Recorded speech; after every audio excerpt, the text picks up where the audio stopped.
सुनेंगे, ये भी बहुत सौभाग्य की बात है।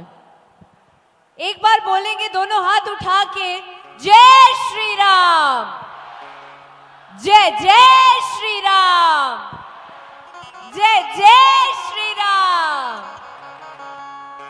सभी मंच पर उपस्थित सभी संतों की जय। आप सभी को चरण स्पर्श यहां से ही, साथ ही वृंदावन से आए हमारे बीच महाराज इंद्रदेव जी को भी यहां से प्रणाम करती हूं।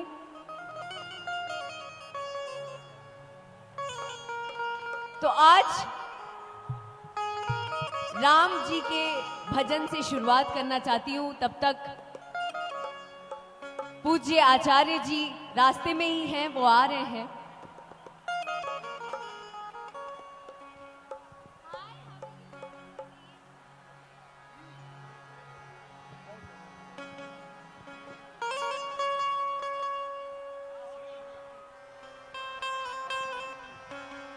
न बाटो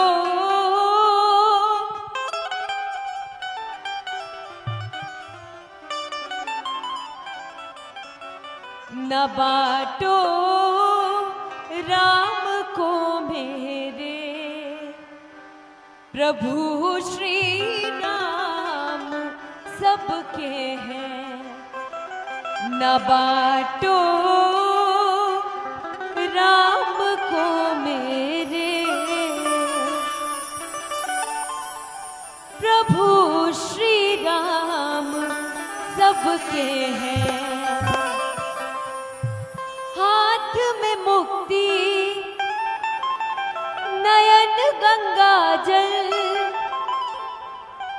चरण में चारों धाम, प्रभु श्री राम सबके हैं।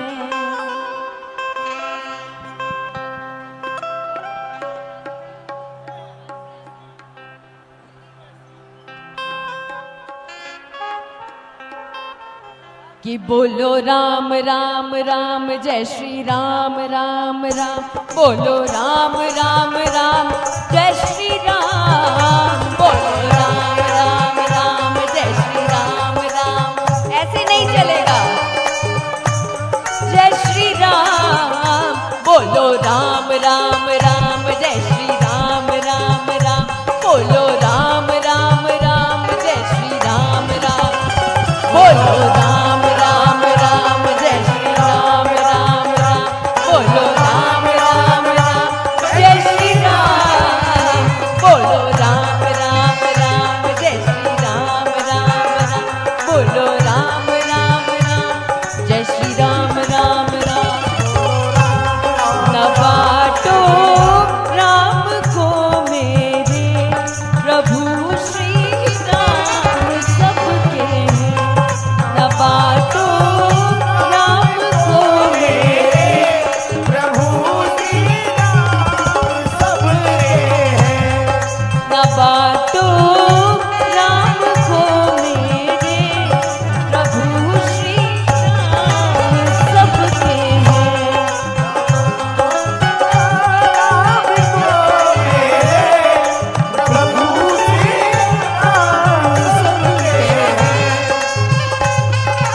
जाऊं कहाँ तज शरण तुम्हारे, पतित पावन अति दीन को प्यारे।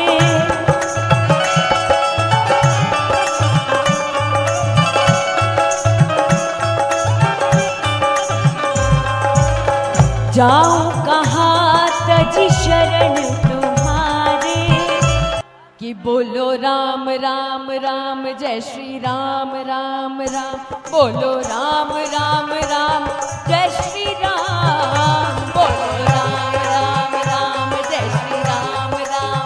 ऐसे नहीं चलेगा। जय श्री राम, बोलो राम राम राम जय श्री राम राम राम, बोलो राम राम राम जय श्री राम राम, बोलो राम राम राम जय श्री राम राम राम, बोलो राम राम राम जय श्री राम, बोलो राम राम राम जय श्री राम राम राम, बोलो राम राम राम जय श्री राम राम राम।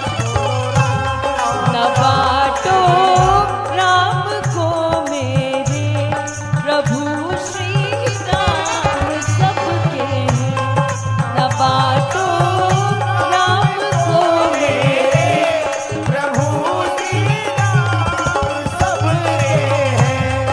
न बाटो राम को मेरे प्रभु श्री राम सबके हैं।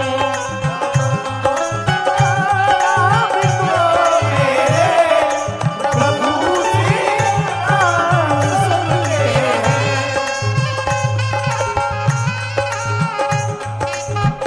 बोलेंगे एक बार फिर से जय श्री राम।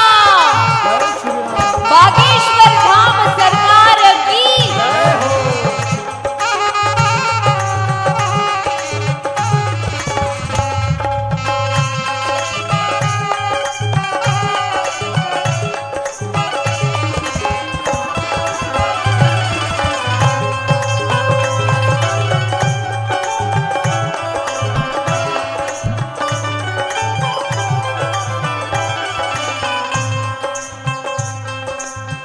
जाऊं कहाँ तज शरण तुम्हारे, पतित पावन अति दीन को प्यारे।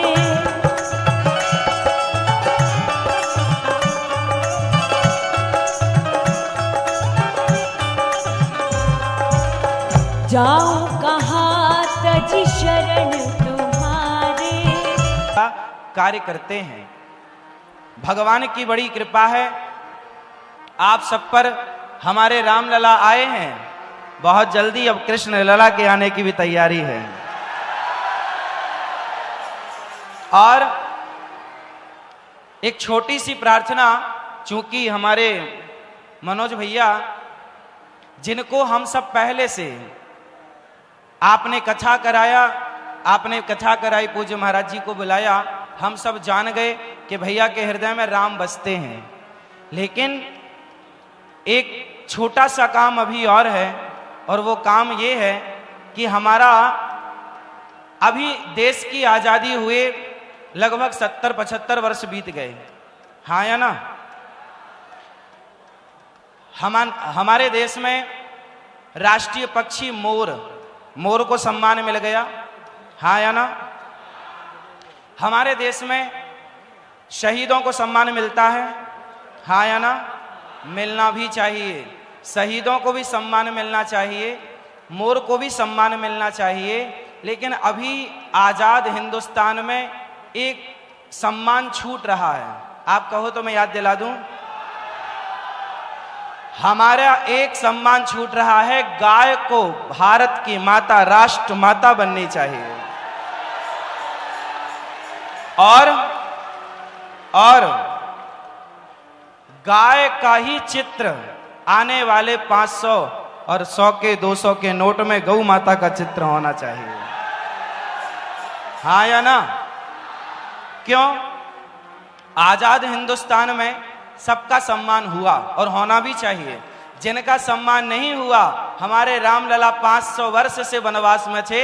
हमारे वर्तमान के जो देश के यशस्वी प्रधानमंत्री जी हैं, उन्होंने रामलला को सम्मान दिलाया, अर्थात रामलला की प्रतिष्ठा कराई। रामलला जिनको हम सब अपने हृदय में बसाते हैं, जिनको अपना आदर्श मानते हैं, वो रामलला 500 वर्ष बाद अयोध्या वापस लौटे हैं। अब गौ माता को राष्ट्रीय माता, गौ माता को सम्मान दिलाना कौन कौन चाहता है? चाहते हैं। अब हमारी गौ माता को भी सम्मान मिलना चाहिए और गौ माता को भी। अच्छा बताइए, गाय जरूरी है या नहीं? किसके लिए जरूरी है? जब हमारा देश आजाद हुआ और देश के प्रथम नहीं, आगे जब प्रधानमंत्री बने शास्त्री जी, आपको पता है जब शास्त्री जी प्रधानमंत्री बने उस समय हमारे भारत में गेहूं अमेरिका से आता था, हमारे देश में खाने को भरपेट गेहूं। आप बताइए, जब हमारे देश में भरपेट खाने को भोजन नहीं था उस समय घर घर गौ माता होती थी और गाय का दूध दही पी करके लोग अपना जीवन यापन करते थे। ये बात सही है या गलत है? जब हमारे देश में भरपेट अन्न नहीं था तब हम सबको भरपेट दूध दही घी मक्खन देकर कौन पेट भरती थी? गौ माता। तो क्या अब आजाद भारत में उस गौ माता को भुला देना चाहिए?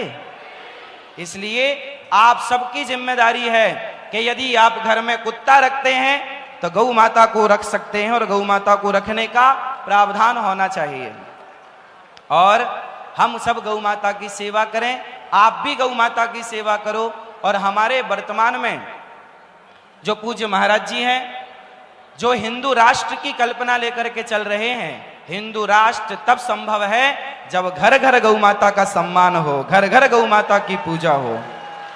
साथ ही आजकल के यूथ, आजकल के आप नौजवान दोस्तों को चाहिए कि आप, अच्छा एक छोटी सी बात मैं हमेशा आपसे करता हूं, आज पुनः आपसे एक बात कह दूं। अच्छा बताइए, नौकरी लेने वाला बड़ा है या नौकरी देने वाला?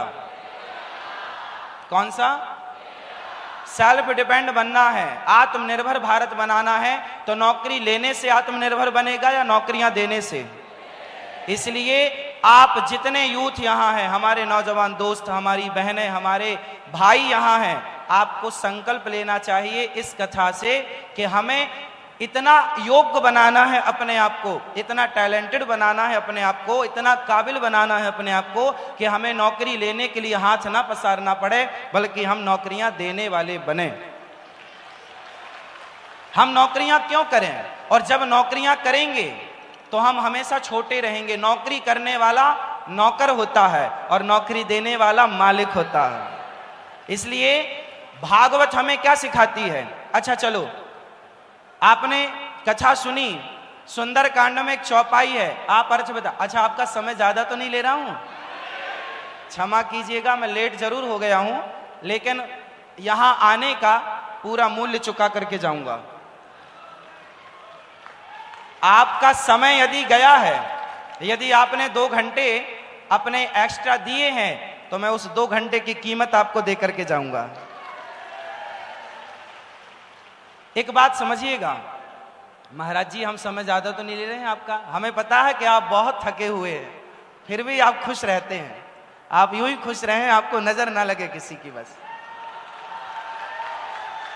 अच्छा ये बताइए कि हम कैसा देश देखना चाहते हैं, नौकरों का या मालिकों का? मालिक। अब आप कहोगे महाराज जी सब नौकरी देने वाले बनेंगे तो नौकरी करेगा कौन, लेने वाला कौन? अरे तुम देने वाले बनो तो अमेरिका के लोग आएंगे, इंग्लैंड के लोग आएंगे यहां नौकरी करने। आप बनो तो सही। हमें अपने आप को इतना श्रेष्ठ बनाना चाहिए, इतना योग्य बनाना चाहिए कि हमें कभी किसी के आगे हाथ पसारने की आवश्यकता। अच्छा एक चीज और ध्यान रखिएगा, हनुमान जी जब लंका गए, खुश रहो खुश रहो सुखी रहो, हनुमान जी जब लंका गए, क्या नाम है आपका? क्या हुआ आपको? क्यों रो रहे हो? पहली बार आपको देखा। तो रोना क्यों है इसमें? रोयो मत, रो मत, ठीक है? रोते नहीं, बैठो, यहां बैठ जाओ अच्छे से, खुश रहो।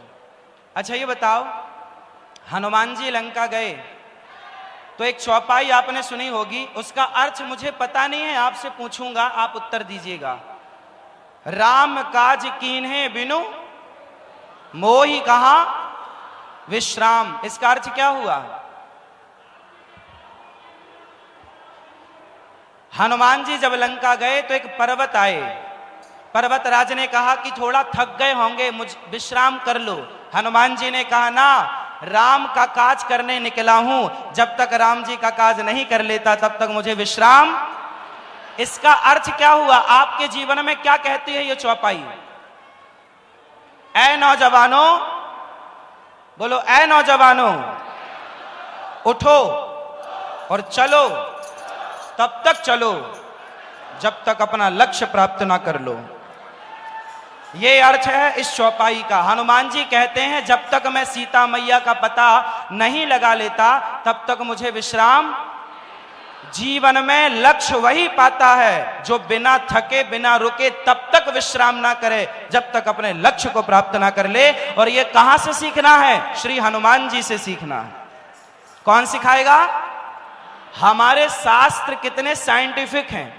आप लोगों ने यदि शास्त्रों को समझा होता, पढ़ा होता, तो आज हमारा भारत आज जितनी तकनीक इटली कर रहा है, जापान कर रहा है, अमेरिका कर रहा है, आज हम शिखर पर होते टेक्नोलॉजी के मामले में। आपको पता है हमारा भारत, हमारा शास्त्र, हमारे सदग्रंथ कितने साइंटिफिक हैं, कितने वैज्ञानिक हैं।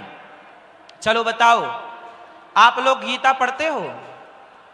गीता पढ़ते हो? कितने लोग गीता पढ़ते हैं आप लोग? देखो, जो बातें हम कह रहे हैं वो बातें आपके जीवन में तब चरितार्थ होंगी जब आप गीता पढ़ना स्टार्ट करेंगे, जब आप रामचरितमानस पढ़ना स्टार्ट करेंगे। अच्छा, रामचरितमानस क्या सिखाती है? उत्तर दो। आप में से कितनों के घर में रामचरितमानस है? बताओ, रामचरितमानस क्या सिखाती है? हां, रावण का चरित्र और राम का चरित्र दोनों में श्रेष्ठ किसका है? तो राम का चरित्र, इसलिए तुलसीदास जी ने लिखा रामचरित्र मानस। अर्थ क्या हुआ? अर्थ ये हुआ कि जिसका चरित्र श्रेष्ठ है उनके मंदिर बनाए जाएंगे, और जिनका चरित्र समाप्त हुआ, गड़बड़ हुआ, उनके पुतले जलाए जाएंगे। रावण के पुतले क्यों जलाए जाते हैं? क्योंकि रावण चरित्र से गिर गया। और राम का प्राण जाए पर चरित्र ना जाए, प्राण जाए पर वचन ना जाए, धर्म ना जाए, चरित्र ना जाए। ये सब आपके लिए है कि प्राण जाए तो जाए पर चरित्र ना जाए। आप करोड़पति हैं, फॉर एग्जाम्पल आप करोड़पति हैं, पर आपका चरित्र मजबूत नहीं है, आप चरित्रवान नहीं हैं, तो क्या समाज सम्मान करेगा आपका? समाज इज्जत करेगा आपकी? इसलिए आप अपने बच्चों को, आज जितने मेरे नौजवान दोस्त आप खड़े हैं, आपसे प्रार्थना सिर्फ इतनी है, सिर्फ पढ़ाई पर ध्यान दीजिए। आई लव यू मत खेलिएगा। यदि आई लव यू खेलने लग गए तो फिर आपका भविष्य अंधकार में चला जाएगा। इसलिए आई लव यू खेलेंगे। रावण ने पराई स्त्रियों को देखना स्टार्ट कर दिया, सर्वनाश हुआ कि नहीं? आपके सामने उदाहरण है, दुर्योधन ने भरी सभा में एक नारी को गलत दृष्टि से देखा। द्रौपदी से कहा, आजा मेरी जंघाओं पर आकर बैठ जा, मेरी जांघ पर आकर बैठ जा, मेरी गोद में आकर बैठ जा। कहा या नहीं? सर्वनाश हुआ कि नहीं? दुर्योधन का सर्वनाश हुआ। बोलो क्यों हुआ? पराई स्त्री के कारण। हाँ या ना? रावण का सर्वनाश हुआ किसके कारण? पर स्त्री के कारण। आपको सबक लेना चाहिए। इतिहास से जो नहीं सीखता, इतिहास से जो सबक नहीं लेता, वो सबसे मूर्ख होता है। और जो इतिहास से सबक लेकर अपने चरित्र को, अपने जीवन को संवार ले, सही रास्ते पर ले जाए, समझदार होता है। इसलिए शास्त्रों को समझना पड़ता है। समझदारी वो है कि हम शास्त्रों को केवल सुने ना, महाराज जी कथा सुनाए तो केवल सुने ना, उस सुनी हुई बातों को जीवन में चरितार्थ करें, उन बातों पर चलें। झूठ बोलना पाप है, नदी किनारे सांप है। किस किस ने सुना है? झूठ बोलना पाप है, नदी किनारे सांप है, काली मैया आएंगी और सुना तो सबने है, क्या सुनने से काम होगा? जब तक जीवन में इन बातों को अपनाया ना जाए। महाराज जी जो कहते हैं आपसे, वो केवल कहते नहीं हैं। ये दास अनिरुद्ध जो कहता है, हम केवल कहते नहीं हैं, जो कहते हैं वो करने का पूरा पूरा प्रयास करते हैं। जितना हो सके उतना करना चाहिए। पूज्य महाराज जी ने कहा आप गौरी गोपाल आश्रम आइएगा, वहां जो सेवाएं चल रही हैं उनका दर्शन कीजिएगा। पूज्य महाराज जी ने भी हमें वादा किया है, वो भी आएंगे। और ऐसी विभूतियों की आज समाज को, देश को जरूरत है। पूज्य महाराज जी बागेश्वर धाम आप कभी जाइए और वहां जाकर देखिए, हनुमान जी का दिव्य प्रताप है। वहां पूज्य महाराज जी हर वर्ष कन्याओं का विवाह कराते हैं निःशुल्क। गरीब परिवार की बेटियों का विवाह कराते हैं और उन सब का आशीर्वाद लेते हैं, और सहयोग करने वालों को आशीर्वाद प्राप्त होता है। पूज्य महाराज जी कथा के द्वारा केवल कथा ही नहीं सुनाते, पूरे भारत को जोड़ने का काम करते हैं। बोलिए बागेश्वर धाम की, भारत के संतों की। हमारे देश में ऐसी कितनी पिक्चर बनी, मूवियां बनी, जिनमें संतों को गलत तरीके से दर्शाया गया, दिखाया गया। क्यों जानते हैं? अच्छा ये बताओ, महाराज जी 3 दिन के लिए आए हैं। आज तक महाराज जी से आपने सुना कि महाराज जी ने गुटखे का प्रचार किया, सिगरेट का प्रचार किया, शराब का प्रचार किया? इन्हें कोई 1 करोड़ रुपए दे और कहे कि जी आप भी कह दो कि दाने दाने में केसर का दम, तो क्या ये कर सकते हैं? नहीं कर सकते। विश्वास है आपको? तो अब बताओ, एक तरफ ये संत हैं जो आपको सही मार्ग दिखाते हैं, माँ बाप की सेवा करो, सत्य बोलो, नशा ना करो। एक तरफ ये संत हैं जो कहते हैं कि सही मार्ग पर चलो, और दूसरी तरफ आपके सुपर डुपर स्टार हैं जो कहते हैं कि गुटखा खाओ, दाने दाने में केसर का दम। आप बताओ कि समाज का शुभ चिंतक कौन है? संत हैं या वो लोग हैं जो समाज को गुटखा खाने वाला बना रहे हैं? और तो छोड़िए, आज बताइए क्या संत शराब का प्रचार करते हैं? संत कहते हैं शराब मत पीना, तुम्हारी पत्नी का मंगलसूत्र बिक जाएगा, बेटा मर जाएगा, मां रोएगी, बच्चे अनाथ हो जाएंगे, पत्नी विधवा हो जाएगी। शराब पियोगे तो तुम्हारा पूरा परिवार नष्ट हो जाएगा। संत कहते हैं शराब ना पीना, और पिक्चर बनाने वाले कहते हैं मुझे पीने का शौक नहीं, पीता हूं गम भुलाने को। अब बताओ आप कि समाज का शुभ चिंतक कौन है?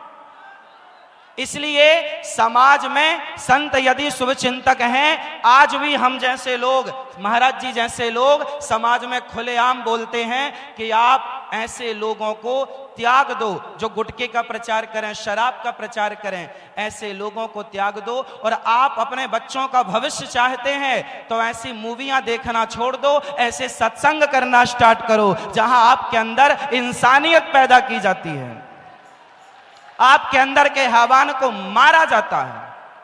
पिक्चर देख के क्या पाओगे सिवाय अश्लीलता के?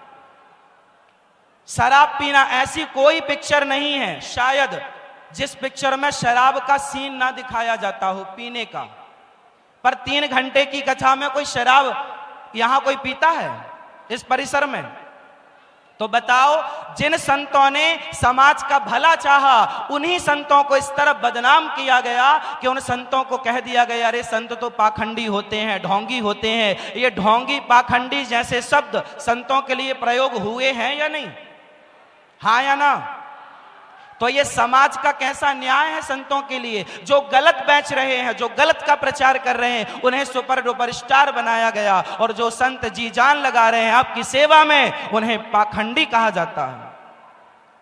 इसलिए एक नया संकल्प, एक नई ऊर्जा के साथ हम अपने भारत की संस्कृति का और भारत के संतों का सम्मान करेंगे। जो हमें सही राह बताएगा, हम उन संतों का सम्मान करेंगे। और ऐसे महान संतों की हम भारतवासियों को जरूरत है या नहीं? तो फिर संतों का सम्मान करना सीखिए। मेरे नौजवान दोस्तों, आप संतों का सम्मान करते तो संत, मैं क्या बोल रहा हूं कि नौकर ना बनना, मालिक बनना। हम कह रहे हैं मालिक बनना और वो कह रहे हैं गुटखा खाओ, शराब पियो। वो आपके बच्चों को गुटखा खिला रहे हैं, हाँ या ना? आज अभी 2020 शुरू होगा। क्या है 2020? जुआ है। क्या है 2020? एक प्रकार का, बोलो हाँ या ना। कितने लोग सहमत हैं कि क्रिकेट में जुआ होता है और देश का नौजवान उसकी बलि चढ़ता है, हाँ या ना?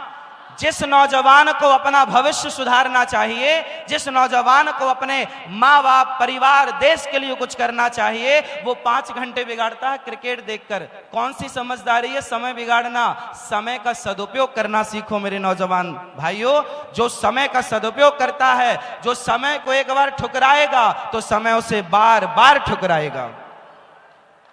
मैं एक बार शमशान चला गया तो शमशान में लिखा था, वो आपको याद दिला दूं। शमशान में लिखा था कि वक्त के पास, समय के पास, बोलो समय के पास इतना समय नहीं है कि वो फिर से आपको समय दे सके। समय के पास इतना समय नहीं है कि वो फिर से आपको समय दे सके। इसलिए समय मिलता है संतों की संगति करने का, तो खूब संगति कर लो, भर लो अपने आप को। राम नाम की लूट है और लूट सके तो अंत समय पछताएगा। सुंदर, इसलिए लूट लो। पायो जी मैंने राम नाम का धन लूट लो। ये संत लुटाते हैं, लूट लो। अब महाराज जी का समय हम ज्यादा नहीं लेंगे। हम समझ सकते हैं कि आप बहुत व्यस्त हैं। मेरा ही दुर्भाग्य था कि मैं ट्रैफिक में फंस गया, आपको पूरा वक्त ना दे पाया, उसके लिए क्षमा। लेकिन आप ऐसे संतों से जुड़े रहिएगा और आपको कहना सुनना तो बहुत कुछ है और आप सुनते भी होंगे। हमारे भैया मनोज भैया के लिए सुंदर तालियां बजाइए इनके सम्मान के लिए। ये सदा सुखी रहें, समृद्धवान रहें और सदा आपकी सेवा करते रहें।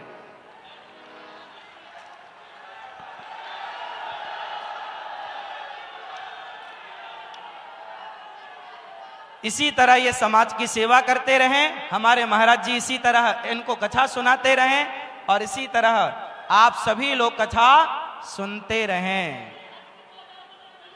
हाँ, हैट्रिक, बिल्कुल सही। तो आप सब लोगों का साथ दीजिएगा।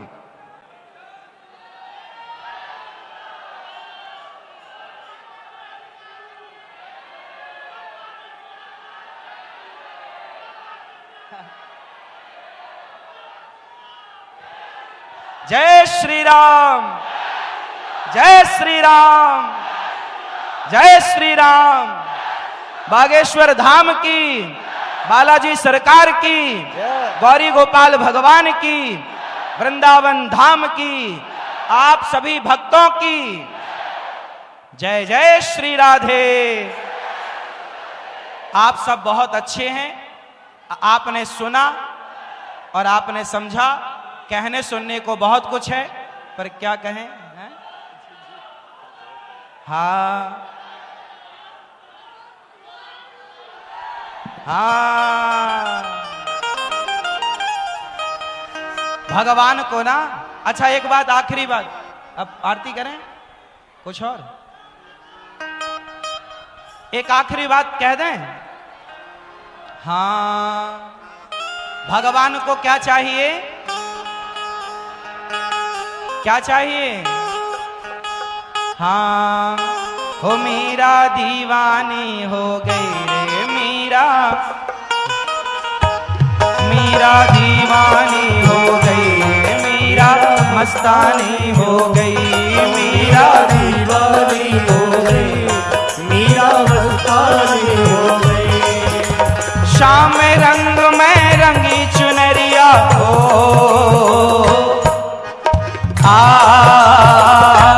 हो मीरा, मीरा दीवानी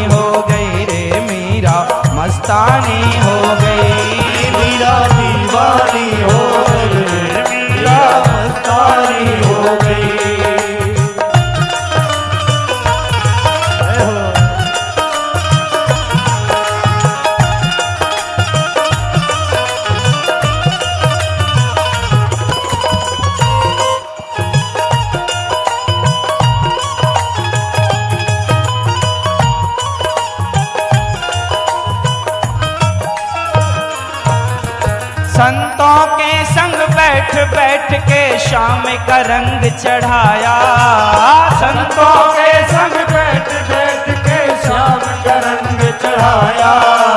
खुद भी रंगी है श्याम के रंग में, औरों को भी रंगाया। खुद भी रंगी है श्याम के रंग में, औरों को भी रंगाया।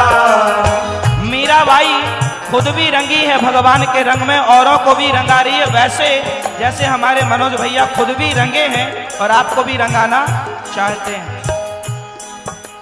खुद भी रंगी है श्याम के रंग में, औरों को भी रंगाया।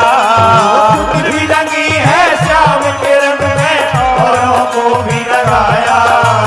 वो प्रीतम की हो गई मीरा,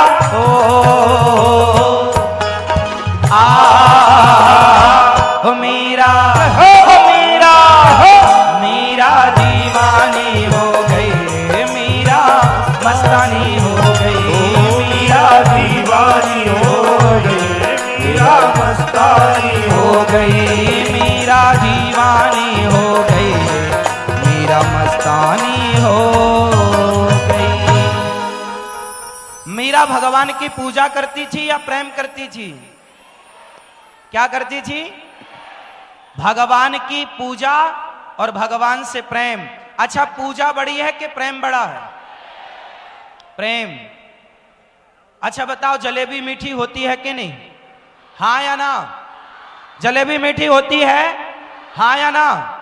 ना, नहीं होती। चाशनी मीठी होती है। जलेबी जब तक चाशनी में ना डूबे तब तक जलेबी खाने योग्य।